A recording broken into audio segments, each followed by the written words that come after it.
Hello everyone, Argsy here. Welcome back to No Creek Farms. We are in the midst of tidying up post-harvest. We have the two combines here which need a good clean, bit of a service and putting away. And then we will be able to get on to some other jobs. But in between finishing up harvest, getting all our soybeans into the bins, and now we've got a rather good price available on our soybeans. So the current price is just below $60. It's $59.22 a bushel, I think it is.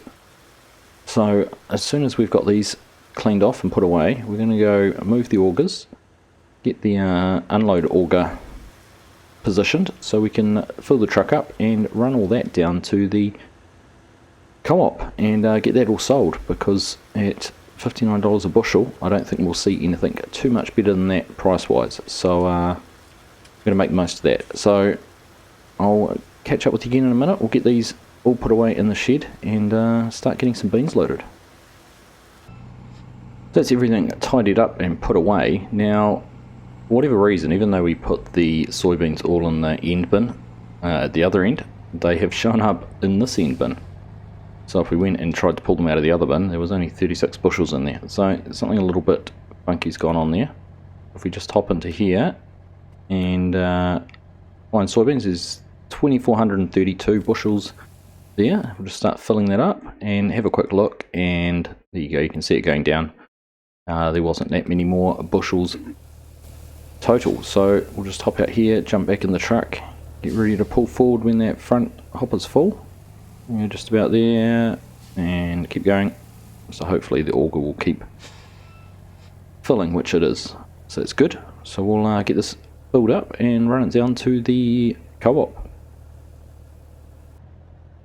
So there we are. We'll get this front hopper emptied out first, and once that's done we'll get the second hopper, but we should be able to get a good idea on what price we will get just from doing half the trailer and doubling it.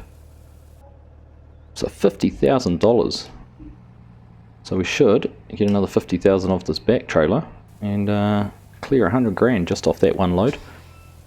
So there should be another 700 or so bushels back at the farm, so we may as well, while we've got a good price, go and pick them all up and bring them back down here too. There we go, another 50 grand, so $100,000 all up.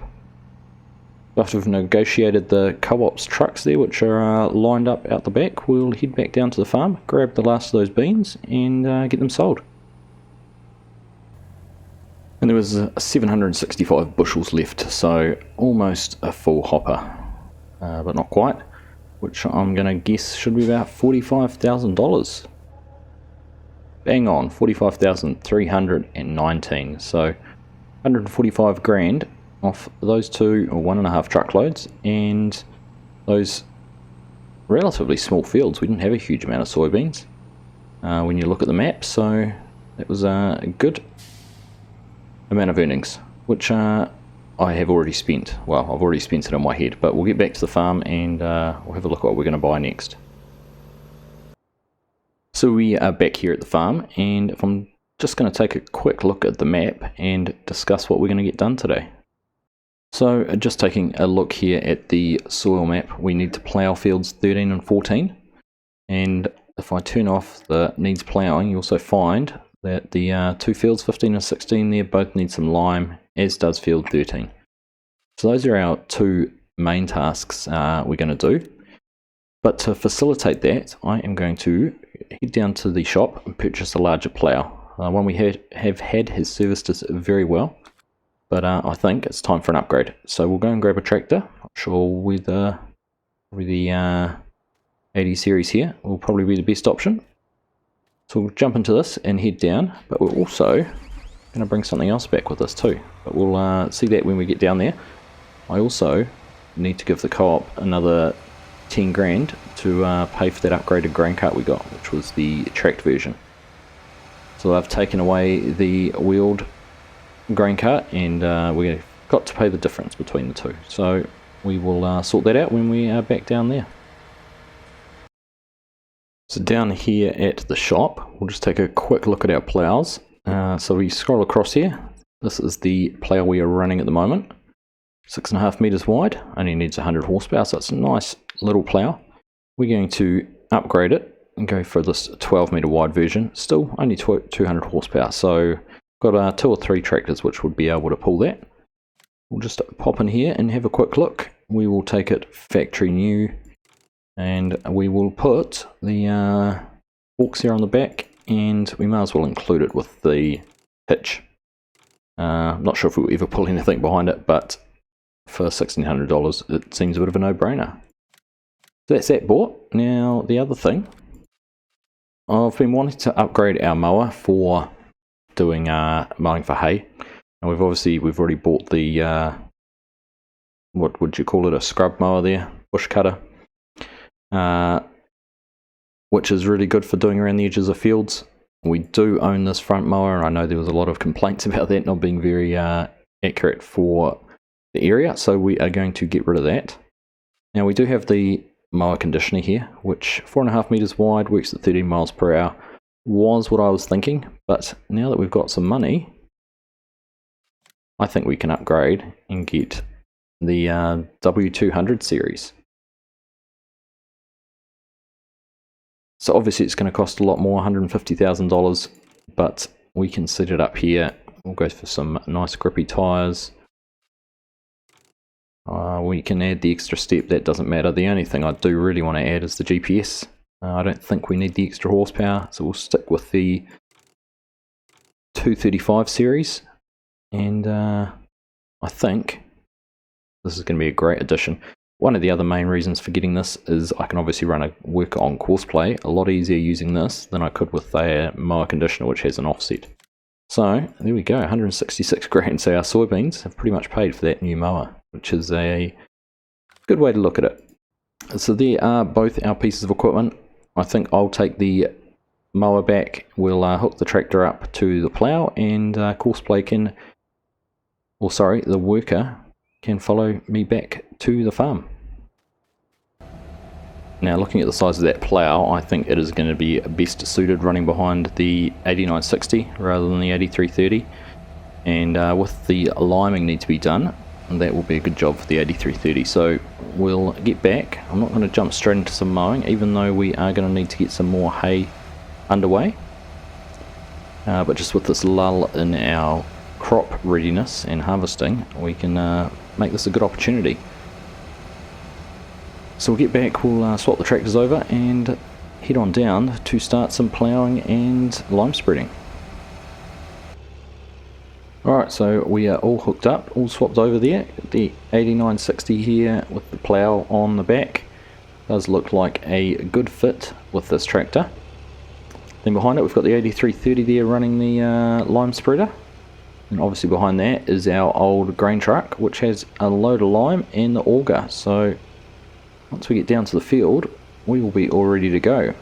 So I think what we're going to do, we're going to head into the very furthest field at the back, start putting lime on that. We'll use courseplay to do the lime application, and we are going to start with the ploughing, mainly because I just want to have the chance to use the plough first, and I haven't actually spent a lot of time in the 8960 lately. I feel like the 8330's had a lot of love, so mix things up a little bit and do a little bit of ploughing ourselves.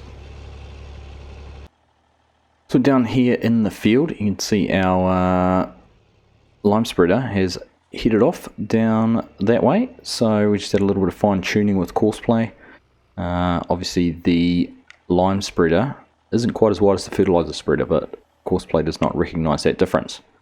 But here we are, we've got our plough all unfolded, so we should be able to just drop that down there and start heading off.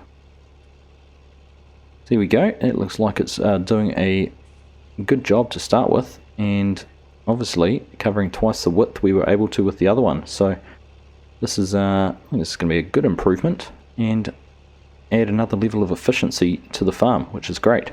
So I'm going to crack on with this. We'll I think for this field we might do this with a little bit of a time lapse, and then maybe put together a montage as they get going in the next one. We got our windows down, driving down the 405, sing along to the radio. We're gonna make it someday. nothing's gonna get in our way. We will be the biggest band in town. Round and round the world we'll go, putting on the greatest show. So make sure that you don't miss out, just be there. We're taking our shot, bring what you got. We're going all the way to the top. We will hear the sound of 1 million people screaming our names when we're backstage. We'll play loud, surfing the crowd. Everybody's jumping around. Yeah, that's the place where I wanna be. Going on stage, headline on a Saturday night. Oh, oh, oh, Saturday night. Oh, oh, oh. I'm gonna quit my job. Never wanna have no boss. I just wanna play my rock and roll like they do on the radio. Tommy's got brand new drums, and I still have my old guitar. And John said this next song's gonna be real good, if you know what I mean. Round and round the world we'll go, putting on the greatest show. So make sure that you don't miss out, just be there. We're taking our shot, bring what you got. We're going all the way to the top. We will hear the sound of 1 million people screaming our names when we're backstage. We'll play loud, surfing the crowd. Everybody's jumping around. Yeah, that's the place where I wanna be. Going on stage, headline on a Saturday night. Oh, oh, oh, Saturday night. Oh, oh, oh.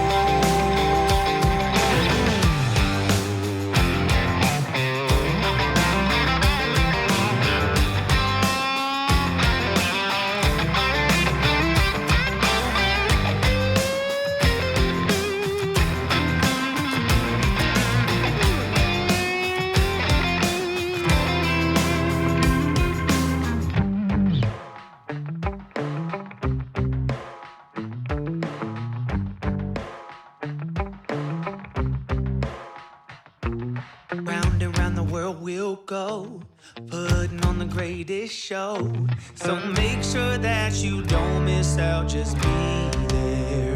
Oh, just be there. We're taking our shot, bring what you got. We're going all the way to the top. We will hear the sound of 1 million people screaming our names when we're backstage. We'll play loud, surfing the crowd. Everybody's jumping around. Yeah, that's the place where I wanna be. Going on stage, headline on a Saturday night. Oh, oh, oh, Saturday night. Oh, oh, oh. Just coming up here on the last run in this field, which is good. Was a bit of a messy one to do, trying to follow around behind the lime spreader, because I was kind of limited, or limited myself at least, to doing the areas that had already been spread with lime. And part of that was also only having a one pass headland, which made it quite difficult to get turned around, as I was just about to demonstrate there. The other issue I've had is with the rocky fields. So we've had quite a few rocks which have been picked up and got stuck in the plough. They haven't kicked right out the back, and that has meant we've had quite a bit of damage done. So you can see there our maintenance on the plough is 53% already, and I was watching it at a couple of times. It had rocks in there, and each time it hit a rock or it was caught, it was getting another 1.5% or so of maintenance requirements on it. So that has not been very helpful. We'll just get pulled out of here. Now, next task, we are going to start the plough in this field. We're going to put this one on courseplay this time. We are then going to take the lime spreader over to the 2 small fields on the other side of the trees here in front of us and get started on spreading those. So I'll get this set up, I will set them going, and then we'll get the lime sorted. So there we go, that is the plough underway on courseplay. They are doing the up and down rows first. We've got them on skip a row, so it should make it easy for them to turn at the end of each row. And it looks like, just because of the shape of the field, they're going to do it on a bit of an angle, which probably isn't a bad thing. saves doing it in the same direction as the crops were planted. So we'll leave them here to carry on with this, and we'll go and carry on with the lime spreading. It's just getting pulled into field 15 over here, ready to start spreading some lime. So we will just get straight into it, get that all turned on. Everything is going pretty well with the 8960 over ploughing field 14, so we're just going to leave them running and get it done in here. It's not going to take very long with such a big spreading width on the back of this lime spreader, so hopefully we should be able to do it without needing to top up as well. But we do have the truck and auger still sitting up there. So I will just head round on this. Like I said, not going to take very long. We'll get it all done and then head back up to the yard, and if I have time I may even start getting some grass mowing ready to make some hay.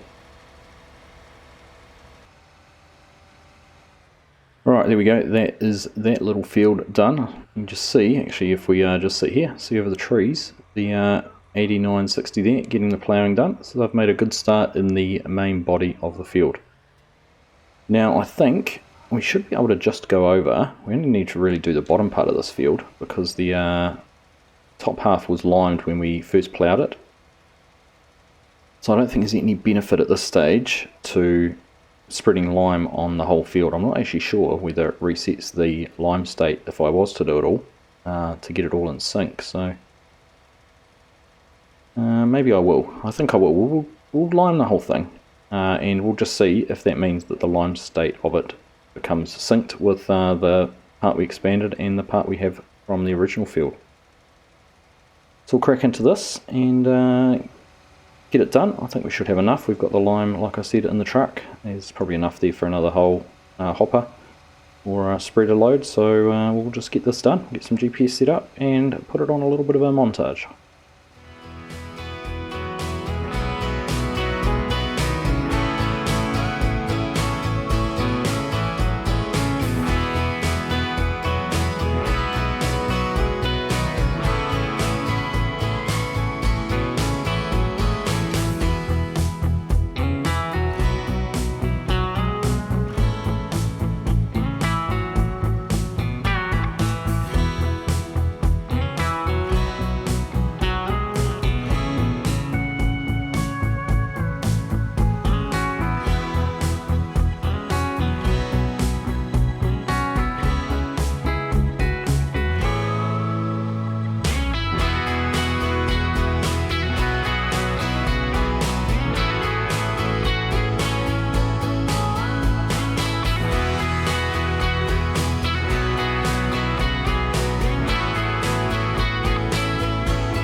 So that is the lime all finished here in these fields.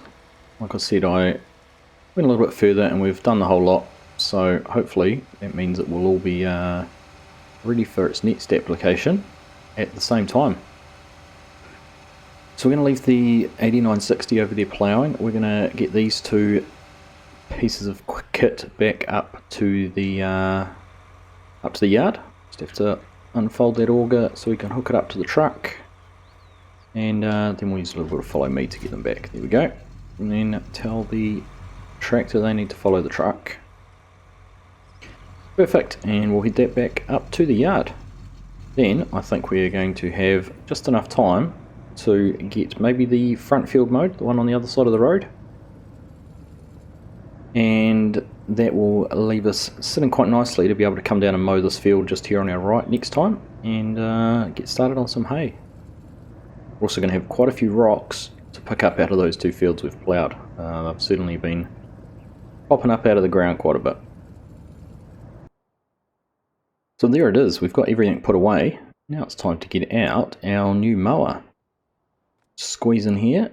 We are getting quite tight in this shed for space with all of this equipment in here. We might have to have a little bit more of a play around with where things go. There we go.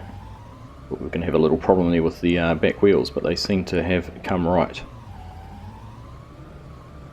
So we're going to head over. We will give it a go in this field over the road, get that one mowed, and see how quickly we can get it. It used to take us a reasonable amount of time with the haybine. It was not the fastest piece of equipment we had. So we'll see how this goes. We'll get in here, we'll go around the field a few times and then put it on some up and down rows. So let's get into about here, we'll get it turned on. Here we go, it's all started up. Get that mower deck on the front down, and let's see how it goes. There we go. Getting a nice swath there behind us, and a nice healthy speed as well. That's what I love about this. This is how fast it mows at. So if we just head along here, I'll try and set up a bit of a GPS course at the same time. There's our point A. I'm trying to set it at a 90-degree mark. We might come back and mow a little bit closer to the edge when we can, but if we just head around there. There we go, we are on GPS. I'll just check our width as well, because I know that will be wrong. Here we are. Alright, this is rocketing along. It's just fantastic how fast it goes. A little bit wiggly there on the turns, just have to be quite delicate with the inputs. We get up here and we should, again, be able to turn the GPS on and get another row running down this side. So this is all going pretty well so far. I really do love this model. Great job by the Polycount team. So I think we'll crack on with this and put another little bit of a time lapse on. I think would be the most appropriate way to get this done. I think with the way I've set the GPS up, we are going to have to go around and tidy up some of these bits where the field isn't quite parallel with my lines, but not to worry. We don't want to leave too much grass out here. Anyhow, let's crack into it.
Can I just say, this mower has done a marvellous job.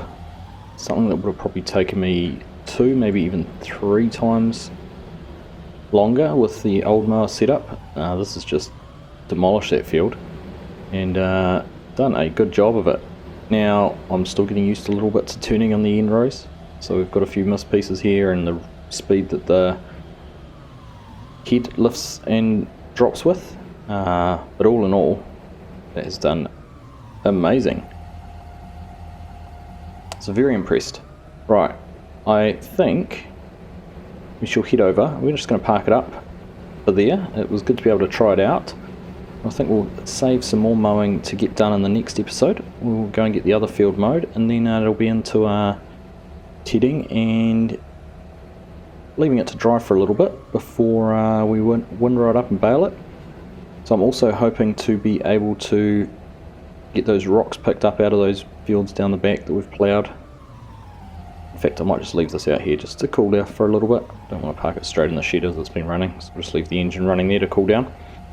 But as I was saying, we will have to get down and pick up some of those rocks down the back. I might even try and get a little bit of slurry spread on some of those fields, just so we can get some nitrogen into them before we plant, and that will just alleviate the need to have to do that again. But we've still got the 8960 down there ploughing, which is going very well. But I think I will wrap things up there for this episode. As always, thank you all very much for watching. I do hope you have enjoyed that, and I will catch you in the next one.